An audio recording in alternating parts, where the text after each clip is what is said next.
The divided village. There once was a great king who ruled a vast and beautiful land. At the center of his kingdom was a village that he had built with his own hands. He gave it a name, Truth Haven. In Truth Haven, the king placed his law of love, his banner of grace, and his light that shone upon all who walked in his way. The villagers rejoiced in his presence and followed his voice, for they knew he was good and that his ways led to life.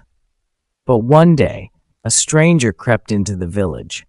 He wore a cloak of light, though he bore a heart of pride. He whispered to one group, "You are the king's true followers. Call yourselves Calvinians." To another he said, "You must be called Advenites, for only you remember the king's rest day."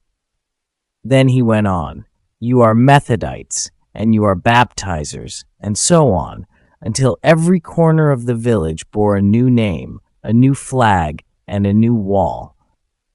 The people argued about whose banner was holier. They sang different songs, quoted different sayings, and began to believe that loyalty to their name was loyalty to the king. But they no longer walked with him in the garden. They no longer listened for his voice. They called themselves many things, but they no longer called him Lord with a pure heart. The king sent messengers to the village, clothed in rags but bearing his seal.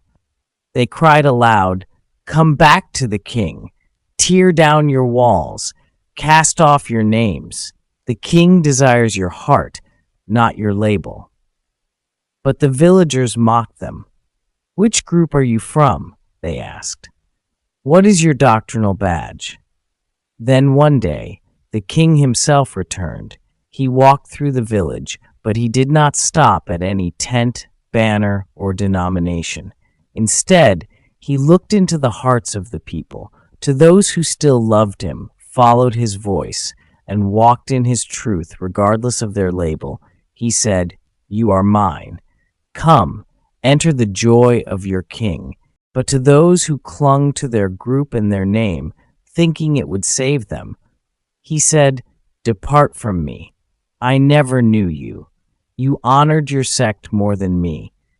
And he gathered his true followers, those not defined by title but by faith, and he brought them into his eternal kingdom, where no name was above another except the name above all names.